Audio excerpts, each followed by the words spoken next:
बेहाय राजनीतिक मुलाम्फानि थाखाय गावबा गावनि मुलाम्फानि थाखाय बिनि थाखायल' दिनै जों नुनो मोनदों गमामायै बे खौसेथिया बेबायदि जि रोखोमनि खौसेथिनि पलिसि लानांगौमोन बेखौ जों मोजाङै लानाय बायदिबो नुनो मोनाखै। बर' हारिनि बर' ओनसोलनि जिखिनि कलेज जादों खुब मोजां बाथ्रामोन। नोंसोरथ' एस पार प्रसिडिउरबो खालामनानै लानो रोङासै बेखौ 5 बोसोरा बारग'लांबाय नै दिनैनो जोब्बाय बुंनो थाङोबा 5 बोसोरा थांबाय नोंसिनि पेपारा।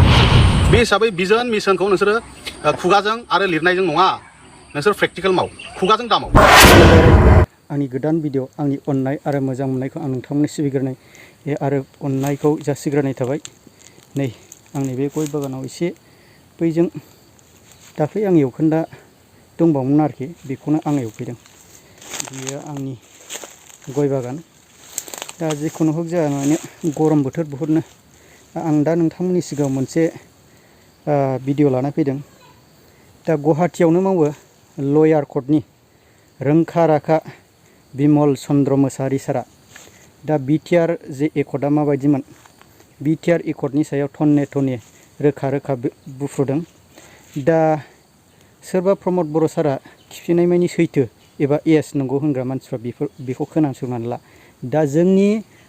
BTR जे एकर्डनि माखासे दफाफोर बिसोर गासिबो जाफुंजोब्बाय नामा आरो 60टा गौपुर आरो सनितपुर बिसोर 60टा समस्ति बा 60टा गामि सोसननांगौ बियो जाफुंबाय नामा। दा मा रोखोम जोंनि एबारनि BTC इलेक्सनाव बा BTR इलेक्सन होनो मोनसिगोन गौपुरखौ बेबायदि खोथा बुंनो। दा बेनि सायावनो बिमल चन्द्र मोसाहारी सारा जे गुवाहाटी लयार कर्टआव मावग्रा उकिल मा बुंदों खोनासंना लाग्रो। आं जोबोद गोजोननाय मोनदों खुलुमबाय नोंथांमोन आरो बर' रायजो राजाफोरनिसिम आङो खुलुमनाय सिबिनाय बावनानै आंनि फंनैसो नोंथांमोनजों दान्दिसे बेलारोम समाव जोङो आंनि मोनदांथिनिफ्राय नोंथांनि जि सोंलु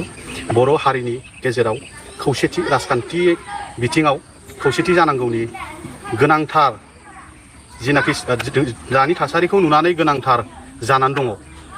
बेखौ नोजोर होनानै दुलाराय बर' फरायसा आफाद लोगोसेनो गोबां बर'नि आफादफोरखौ लानानै जिथुनाखि खौसेथि जाथारनांगौनि थाखाय मोननै दोलोखौ हांख्रायदोंमोन। बे हांख्रायनायनि गेजेरजों दिनै दुलाराय बर' फरायसा आफादजों लोगोसे लोगो नांनानै गुबुन गुबुन आफादफोरनि नाजानाया दिनै गमामायै जोंनि बर' आइ आफा रायजो राजाफोरनिसिम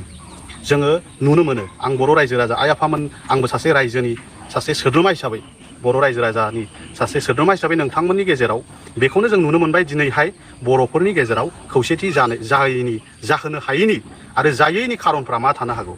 जोंनि गेजेराव गंलायलायनाय गैयै गाव गावनि गोरोन्थिखौ मोनदांनो रोङै दा दिनैसिमबो जुदि आं माबा मोनसे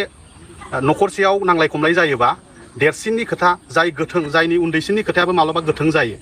जाय थार बाथ्रा जेराव थार दङ बेयाव थानांगौनि सम दिनै। नाथाय बेहाय राजनीतिक मुलाम्फानि थाखाय गावबा गावनि मुलाम्फानि थाखाय बिनि थाखायल' दिनै जों नुनो मोनदों गमामायै बे खौसेथिया बेबायदि जि रोखोमनि खौसेथिनि पलिसि लानांगौमोन बेखौ जों मोजाङै लानाय बायदिबो नुनो मोनाखै। मानो बुङोबा बेहाय जोङो क'र्डिनेसन कमिटिबो जेरैबायदि कमिटि बानायदों टेम्परारि मोनसे कमिटि बानायदों मोनफ्रोमबो आफादनिफ्राय सासेनि अनगायै थानो नाङामोन। मोनफ्रोमबो दल संगठननिफ्राय सासेल' थानांगौमोन मेम्बार। बिनिफ्रायसो क'र्डिनेसन कमिटि बायदि बानायग्रोनाय इउनिटि जानांगौनि बिनि सायावसो मोनसे प्रि प्लान मोनसे पलिसि बानायनांगौमोन। कमन मिनिमाम प्रग्राम थानांगौमोन आरो जेरावनाखि गंलायलायनाय गैया बेयाव खुनु दिन जेराव दिनै BTR एकर्डआ फेलें जाबाय कमप्लिटलि 100आव 100% फेलें जानो थांबाय बे समाव जों बोरै खौसेथिखौ मोननो हायो। बेयाव गंलायोबासो खौसेथिया फैगोन गावजों गाव मानिलायोब्लासो खौसेथि फैगोन। सोरबा सासेखौ गोजौआव दोननानै गंलायनायनि सममोन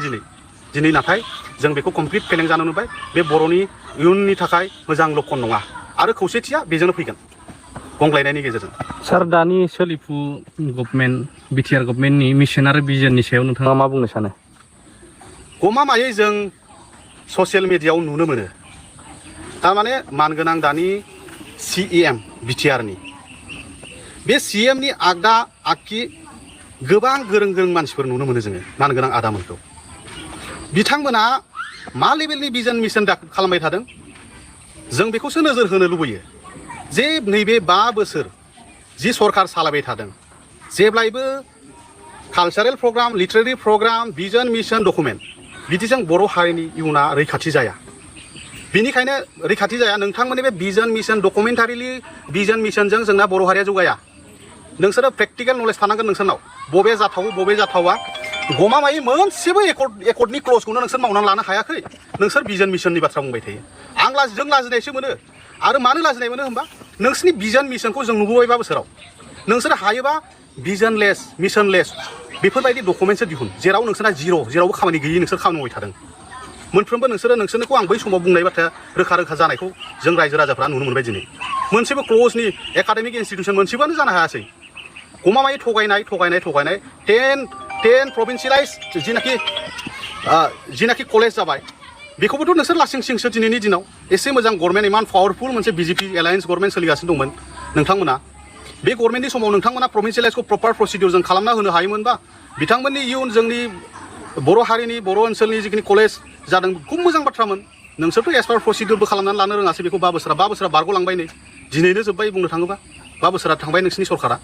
बे हिसाबै भिजन मिशनखौ नोंसोरो खुगाजों आरो लिरनायजों नङा नोंसोर प्रेक्टिकेल माव खुगाजों दामाव आरो लिरनायल'जों दामाव प्रेक्टिकेल माव नोंसोरो अब्लासो भिजन मिशना गोजोनथों सार मोनसे जोबथा कुइसन बे जाहैबाय 60टा समष्टि जानांगौमोन 60टा समष्टिनि गेजेराव 60 जानायखौ नुवासै जेरै नोंथाङा सिगांनि भिडिअफ्रावबो बुंनायखौ जों नुदोंमोन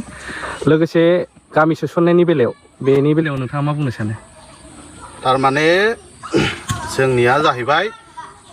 2003 नि जितनाखि कन्स्टिटिउसनेल एमेन्डमेन्ट 6 शिड्यूल प्रभिजन मथे जोंना डिस्ट्रिक्ट काउन्सिल दाजादों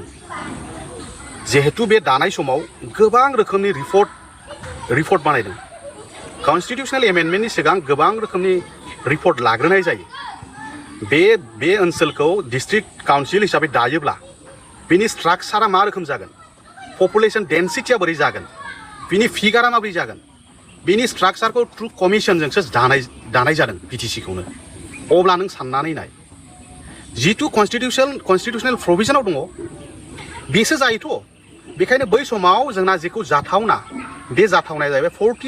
40 कन्स्टिटिउन्सिसफोर दाना होनाय जादों बै समाव जेरावनाखि इलेक्टेड जागोन इलेक्शन जागोन BTC general election BTC election rule 2004 amendment जादों बेनो रोखा लिरजोबनाय दङ माबोरै जागोन फार्स्ट इलेक्शननि रुल बियो 2004 लोगोसे आं नैबेखौ बुंगोन 60था मानो जायाखै जिनाखि कन्स्टिटिउसनेलि जानांगौ आरो जाथावना आं बेखौ बुंखाबाय जाथावैनि थाखाय 60आ जायाखै आरो बेखौ 125 कन्स्टिटिउसनेल एमेन्डमेन्ट बिल जि अलरेडि राज्य सभायाव पास जानानै दङ बिल पास जानायनि सिगां माखासे माने रिपर्ट थायो बे रिपर्टआव नायबा नुगोन आरो नोंथांमोना माने अनलाइन जितनाखि पाब्लिक डोमेनाव अलरेडि दंखायो पाब्लिक डोमेनाव नोंथांमोना रिपर्ट 125 दि कन्स्टिटिउसन 125 एमेन्डमेन्ट बिल बिनि बिलनि रिपर्टखौ नायबा नुगोन आरो नोंथांमोनाबो रिपर्टआव लिरनाय दङ जोंनियाथ' 40टाखौ नांगौनि बारा होखानानैसो दङ रोखा लिरनाय दं खुनु दरखार गैया 9 डिस्ट्रिक्ट काउन्सिलनि बेलायाव बे बाथ्राया दङ 9 डिस्ट्रिक्ट काउन्सिलनि बेलायावसो जितनाखि इलेक्टेड मेम्बार्स बे इनक्रिज जानायनि खोथाया दङ जेरैहाय आं एग्जाम्पल होनो सानदों जे डिमा हासावनि बाथ्रायाव दङ कार्बि आलंनि बाथ्रायाव दङ आरो जितनाखि मेघालयनि बाथ्रायाव दङ मिज'रामनियाव दङ आरो त्रिपुरानि डिस्ट्रिक्ट काउन्सिलनि बेलायाव दङ मानोना बिथांमोननि मेम्बार्सफ्रा खुब खम मोर देन 30 इलेक्टेड 30 मेम्बार्सनि बारा गैया बेखायनो बिटिसिनि बायदि मोर पावारनि थाखाय बे कन्स्टिटिउसनेल एमेन्डमेन्टनि बाथ्राया फैदों आरो 125 कन्स्टिटिउसनेल एमेन्डमेन्ट बिलखौबो बिथांमोना मा सानो बर' माहारियावबो गोबां गोरों गोरा आंथ' आं जेखौ मिन्थियो बेखौसो बुङो आं गावखौनो गोरों होननानैबो साननानै लायाखै आं जेखौ मिन्थिगौ आइ आफानि रायजो राजानि आङो खाथियाव नंखाय बाथ्राखौ बुंनोथ' लुबैया जेखौ नंगौ बेखौ बुंनायाव आं गिनाय फावसायनाय गैया 125 एमेन्डमेन्ट बिलानो जाहैबाय 9 डिस्ट्रिक्ट काउन्सिलनि बेलायाव इनक्रिज खालामनाय जागोन बिसोरनि इलेक्टेड जिखिनि मेम्बार्सफोर बे मेम्बार्सफ्रा जोंनिया जिहेतु 46 अल टटेल बिथांमोना खुब खमखायनो बिथांमोननिफ्राय डिमान्ड आरो लेजिस्लेटिभ पावारखौ मोर एम्पावार खालामनो थाखाय बिथांमोना बे पावारखौ लाबोनो थाखाय आरो लोगोसे जोंहाबो बेहाय एप्लिकेबल जागोन जेरैहाय एन्टि डिफेक्सन ल'आ एप्लिकेबल जागोन मानोना एन्टि डिफेक्सन ल'आ खुब प्रयजन दङ जोंनि बिटिसि बा डिस्ट्रिक्ट काउन्सिलनि बेलायाव बे गैयामोन दा बेहाय लिरनाय दङ बिलनि बेलायाव 125 एमेन्डमेन्ट बिलाव बेयाव दङ जे 125 एमेन्डमेन्ट बिला आरोबाव बिसोर मोनसे बाथ्रा बुंबाय थायो आर्टिकल 280 नि बाथ्रा बुंबाय थायो डाइरेक्ट फान्डिं जानांगौ सेन्टारनिफ्राय डिस्ट्रिक्ट काउन्सिलसिम दाना 125 एमेन्डमेन्ट बिल जि जादों बे जानायनि सिगां मोनसे रिपर्ट बानायग्रोयो रिपर्टआव रोखासो लिरनाय दङ स्टेट एन्ड सेन्टार क्लेस जागोन आर्टिकल 280 खौ जोङो एप्लाइ खालामनो हाया in case of district council बिसोर रोखा लिरनाय दङ बिसोरो बुङो जोंखौ मा बुंना गावसोर फरायना फराया आसलथे फरायना फराया आर्टिकेल 280 आ कुनु 125 एमेन्डमेन्ट बिलाव बे जाया होननायसो लिरनाय दङ गमामायै बेखौ मोनसे रोखोमनिल' बेखौ स्टेट फाइनान्सजोंसो खालामनो नागिरदों बुंनो थाङोबा स्टेट फाइनान्स कमिसनजों अब्लालाय बहा आर्टिकेल 280 एमेन्डमेन्ट बिलनि सायाव डाइरेक्ट फान्डिंनि खोथा फैखो डाइरेक्ट फान्डिंनि खुनु खोथा लिरनायानो गैया सार बिटिआर गभर्नमेन्ट बा बिटिआर गभ होननानै जों बयबो खोनायो दासिमबो 5 बोसोर सरकार थानायनि उनावबो गोबाङा कनफिउजनाव दङ जे थारैनो बियो जोंनि बिटिआरआ गभर्नमेन्ट जामारबाय ना जामाराखै ना कनस्टिटिउसनाव सोजागोन ना सोजायाखै सार बियो खुब गुरुत्वपूर्ण बा खुब ओंथि गोनां सोंनाय जादों आं नोंथांनिसिम आंनि जि आयेननि सायाव आहा जिखिनि लिमिटेड नलेज दङ बा आं बेवहाय क्लियार आहा मोनसे कनसेप्टआ दङ आरो जोङो बिटिसि गभर्नमेन्ट होननानै बयबो रायजो राजायाबो मिन्थिगौ आं सासे आयेननि फरायसा हिसाबैबो मिन्थिगौ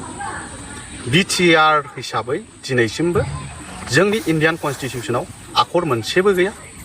पेराग्राफ 20 पार्ट 1 नाम्बार 3 आवसो जोंना बिटिएडिसो लिरखानाय रोखा दङ बेखौथ' बिसोर खुनु दिन कनस्टिटिउसन एमेन्डमेन्ट खालामालासिनो सोलायनो हाखाया बिटिएडि बड'लेण्ड टेरिटरियेल एरिया डिस्ट्रिक्ट लिरखानायबो दङ आरो गुबै बाथ्राया नैबे जोंनि एरियानि नामासो बिटिएडिमोन जोंनि गभर्नमेन्टनि नामा बिटिसि गभर्नमेन्टसो मानो होनोबा बिटिसि जेनेरेल इलेक्शनसो जायो बेबो बिटिसि जेनेरेल इलेक्शनखौ सोर कन्डाक्ट खालामनो हायो आसाम स्टेट इलेक्शन कमिसना कन्डाक्ट खालामो बेबो बिसोरनो एम्पावार खालामदों बबे आयेना दि बिटिसि इलेक्शन रुल 2004 आ बिसोरखौ एम्पावार खालामदों होमबा बिसोरो आनटिल एन्ड आनलेस 2004 बिटिसि इलेक्शन रुलखौ एमेन्डमेन्ट खालामागौ माने गामि सोनाय बाथ्रायाबो फैथ'नो हायामोन आरो फाइनाल कमिसन रिपर्ट फैयालासिनो बिसोरो गामिखौबो सोदों आं दहाय बुंनो थालांनायखाय आं बेखौ बुंबाय गभर्नमेन्टआ बिटिसि गभर्नमेन्टआनो अराय सम थागोन आनटिल एन्ड आनलेस कनस्टिटिउसन एमेन्डमेन्ट जायागौ माने बिसोर जेसेबां बिटिआर लिरा माने बिटिआर गभर्नमेन्ट बे बयबो बुरुक्रेट्सफ्रा मिनियो बिथांमोनखौ आरो दिल्लीआव बिसोर सम टाइम टु टाइम थाङो बिसोरखौ जोंनि दैदेनगिरिफोरखौ ओरैबायदि माने मिनियो फैखांनायनि उनाव जोंनि इनफरमेसन जोंहाबो रिलायेबल सर्सनिफ्राय माखासे इनफरमेसन थायो जे मा एसेबां गादा गुदा बुंनो थाङोबा माने बुजिया नामा आयेननि बाथ्राखौ मोनथिया नामा आं नोंथांमोनखौ बुङाखै बे रोखोमनि खिन्थु नोंथांमोना थोजासे कनसेप्टआ क्लियार जानानैसो थांनाया मोजां मा रोखोम मानो होनबा नोंथांमोना जोंखौ गोथों लामाजों दैदेनलाङोबासो जोंनि डेस्टिनेसनाव सहैगोन नोंथांमोननि खिबुनो जों थांनांगौ जायो जुदि नोंथांमोना हाखरजों लांबा जों हाखराव गोलैफानांगौ बेबायदि मालाबाबो जानो हाया जोंनि बर' हारिया बिदिजों थावरिनानै थानांगौआव गोब्राब जाहैगोन नोंथांमोननि दैदेननायखौ जोङो थार लामाजों दैदेनदों बेबायदि जों नुनो मोनाखै आं बेखौनो बुंगोन जे आङो एसे बुंनाय जाबाय बिटिसि गभर्नमेन्टनो दङ आरो बिटिसि हिसाबैनो इलेक्शना जादों बर' फिसा हिसाबै आरो आं आयेननि फरायसा हिसाबैबो आहा गुबैयै बर'नि थै दङ हिसाबै आहा बुंनो मोन्थाय दङ सोरबाबो दुखु मोननो हागौ सोरबाया गाज्रि मोननो हागौ बैफोरबायदि माखासे मानसि थायो जे माखासे मानि जे थाइसे थाइनै बा पलिटिकेलाव थानानै जाथिखौ दंस' खालामनो नागिरग्रा दा जाथिखौ माखासे बर' हारिखौ गाहाय लेभेलाव लांनो नागिरग्रा बेफोरबायदि मानसि थायो अब्ला बे बिटिआर एकर्डआनो जोबोद गोजौथार नामा दा नोंथांमोना खोनाबायना मानाव गिदिर बिमल चन्द्र मोसाहारि बे उकिला बिसोर मबेखौ मिन्थियो माबेखौ मिन्थिया दा बिसोर आयेनजों खारग्रा दा अब्ला नोंथांमोनहा जे बिटिआर एकर्डनि माखासे दफाफ्रा इमप्लिमेन्ट जाजोब्बाय नामा दा इमप्लिमेन्ट जानांगौबा माबेया बबेयाबा लस जागोन बेयाव नोंथांमोनहा टने टने नोंथांमोनहा बैफोरखौ जिरक्स खालामनानै नाय मा रोखोम लिरनाय दङ अब्ला रायजोफोर आं गोबां खोथाजों बुंनो साना नोंथांमोनहा जायफ्रा बुजिदों बियो फोरमायहरखागोन आरो जायफ्रा आंनि चेनेलाव गोदान चेनेलखौ साबस्क्राइब खालामदो आरो कमेन्टनि गेजेरजों फोरमायहरबानो जाबाय।